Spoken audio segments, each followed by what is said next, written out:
Cheer, cheer the red and the white, honor the name by day and by night.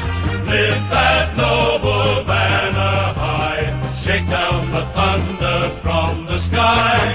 What though the odds be great or small, Swans will go in and win over all, while her loyal sons are marching onward to victory.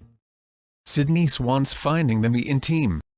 There is a saying that a champion team will defeat a team of champions. It is a saying that has never really appealed to the Swans, especially the marketing department.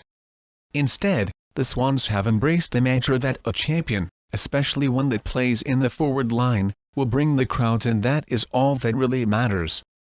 Although the Swans are now a Sydney team, the club began its life as the South Melbourne Bloods. As the Bloods, the club built up one of the league's largest and most passionate supporter bases.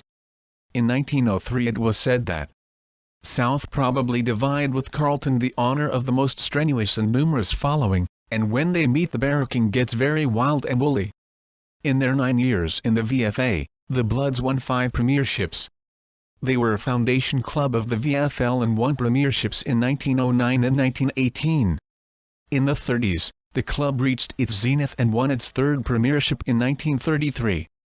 It was during this time that a decision was made to change the name from Bloods to Swans.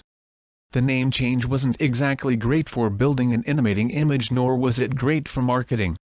Whereas Richmond could stage promotional events such as sending players to feed tigers at the zoo, and Essendon could have its players pose for a photo in front of a stealth bomber, South Melbourne Sydney was never able to find emotional erectness by photographing its players feeding swans at the park. With their new softer connotations, a new culture began to bite, and 3 successive grand final defeats followed. After the 1936 defeat, the Swans suffered decades of poor performances. For the next 45 years, they finished 8th or better only 8 times. Their only final appearances were the 1945 Grand Final and the first semi-final in 1970. The one ray of sunshine was that the name change seemed to coincide with the club producing a record number of Brownlow medal winners. Between 1949 and 1980, it produced the best and fairest winner an amazing 8 times. By the 1980s, the combination of poor performances and a name that didn't seem to be inspiring a new generation of followers had the Swans facing extinction. In 1982, the club moved to Sydney, believing it would ensure its viability for years to come. Both on and off the field, the Swans struggled, but it did produce the Brownlow medal winner a further 6 times to become the all-time leader in the Brownlow medal stakes. With 14 Brownlow medals, Swans players have taken home the highest individual accolade almost twice as many times as those from Essendon and more than 3 times as many as from Carlton, the 2 clubs that have won the most premierships. The Swans' time in Sydney could be characterised with an obsession with full forwards to the detriment of overall team success. The first came in the form of a young Warwick Capper. Aside from his spectacular marks, Capper endeared himself to the crowd with long hair and an intellectual mastery that had his resembling the lead singer of an 80s glam rock band. This potential was later realized when he was cast as a brain-dead prisoner in the '93 movie, The Fortress. Unfortunately, Capper was later poached by the Gold Coast-based Brisbane Bears in the hope he could weave his magic on the Gold Coast the same way he did in Sydney. He couldn't. Without their star full forward, Sydney siders couldn't see the point of football, and the SCG emptied once more. In 1995, the Swans went for a different type of full forward in the form of Tony Lockett, one of the toughest and dirtiest players of the modern era. Prior to being recruited, Lockett had a particularly hostile relationship with Sydney.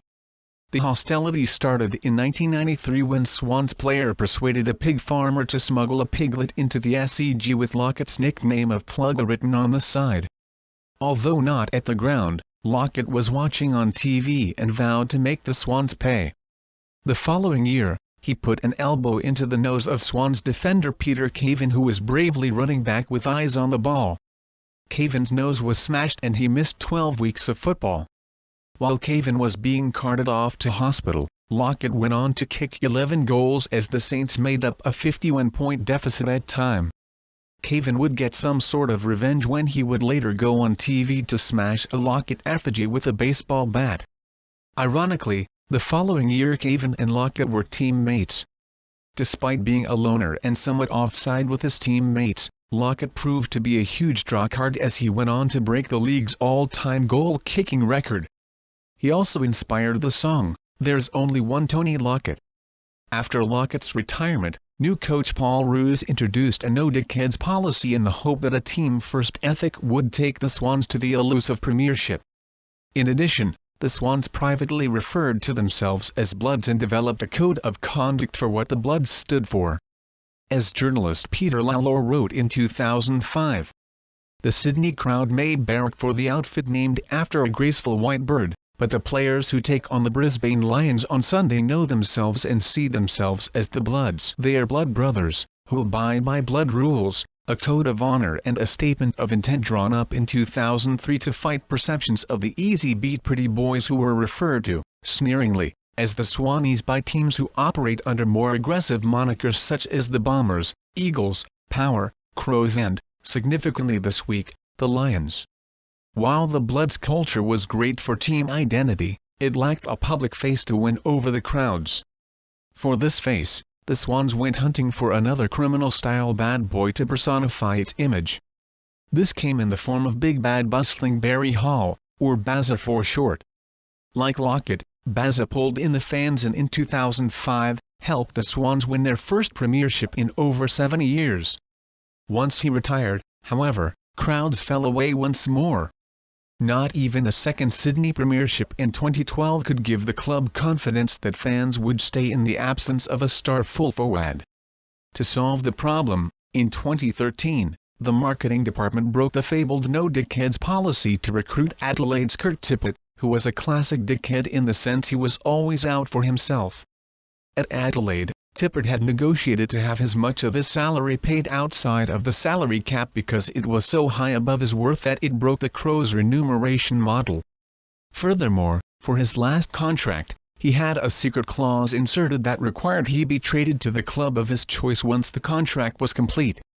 This reduced the Crows' power to broker a fair trade. Although appreciating Tippett was a dick, the Swans just saw a full forward they could get on the cheap. It was a decision that ultimately resulted in Sydney suffering a trade ban for 2 years.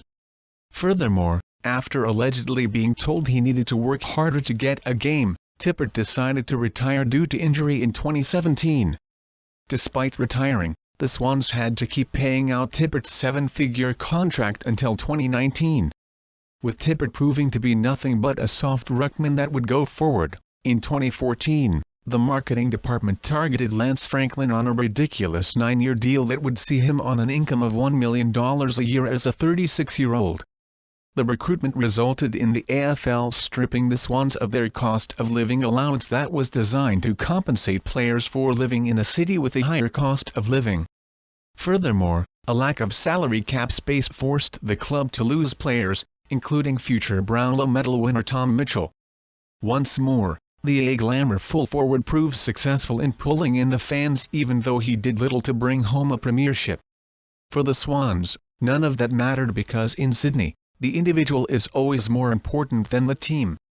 Roy Morgan research Sydney Swans supporters are 2001 when compared to other Australians. 23% more likely than average to be male.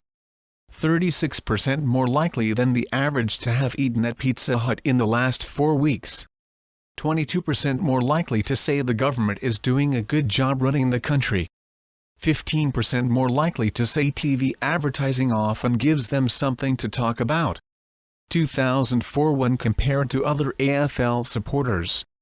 Made up of 88% New South Welshmen, 16% more likely to be the top AB socio-economic quintile, 14% more likely to earn $70,000 or more per annum, 28% more likely to have used the TAB to place a bet, 26% more likely to love doing as many sports as possible, 23% more likely to believe that a percentage of everyone's income should go to charity, 78% more likely to have gone to an RSL leagues or other club. 2006 when compared to other AFL supporters.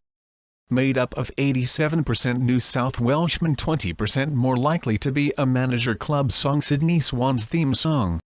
Cheer, cheer the red and the white, honor the name by day and by night, lift that noble banner high, shake down the thunder from the sky. Whether the odds be great or small, Swans will go in and win overall while her loyal sons are marching onwards to victory. Rivalries. The Swans don't have many rivalries. A cynic may argue that this is because the Swans fans are such a transient bunch, every year starts afresh.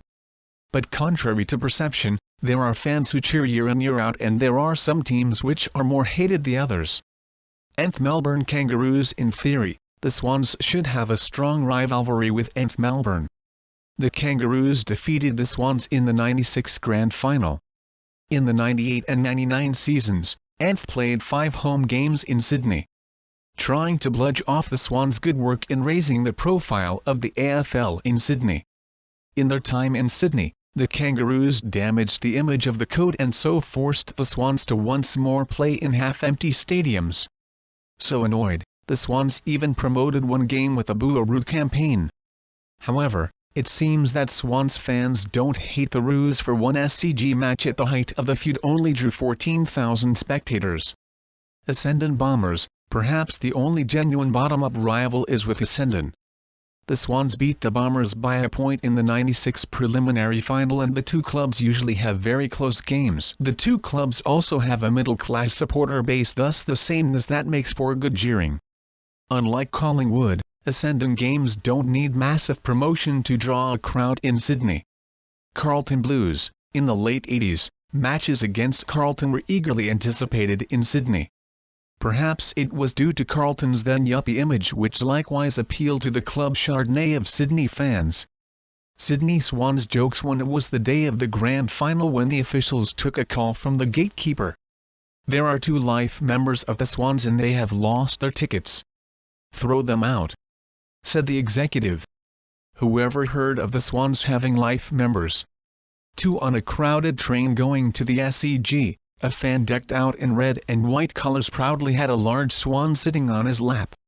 Sitting directly opposite, at face level with the swan, was an old codger in red and black colors. "They won't let you take a pig into the SCG, you know," he said loudly.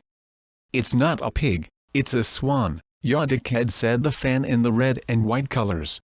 "I wasn't talking to you," replied the old codger. 3. Almost a touch of synchronized swimming about the Swans, minus the peg, icon Tony Lockett, a most unswan-like full forward. When he played for St Kilda, Lockett exposed the nose cartilage of a Sydney player and gave an up yours to the SCG crowd. Was also the target of a joke when Sydney fans rode Lockett on a pig and released it onto the ground. Later he was traded to Sydney and became the crowd's darling. Paul Kelly, barrel-chested midfielder with a ton of courage that inspired the SCG banners Kelly Country. Warwick Caper, high-flying pretty boy with a terrible hairstyle modelled after an 80s glamour rock band. A historical skeleton in the closet that everyone hopes will fade into history, but sadly, just won't go away. Troy Luff, Fluffy Luffy as he was affectionately known, didn't have the type of name that strikes fear into the hearts of opponents. Delisted 4 times but never gave up, and in 1 year, finished the season as the league's premier centre-half forward.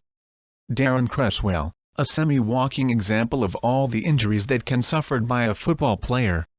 On one occasion, television footage showed him in agony as he knocked his dislocated kneecap back into position. Was subsequently told that straightening his leg would have done a better job. Dale Lewis, mop of hair made him a Tom Baker drive who look alike. Bobby Skilton, an old South Melbourne player who never played on the SCG, never did training on a Sydney beach and was never cheered on by a Sydney crowd. Even so, the Sydney marketing department tells the Sydney fans that Skilton is their icon. Cheer, cheer the red and the white, honor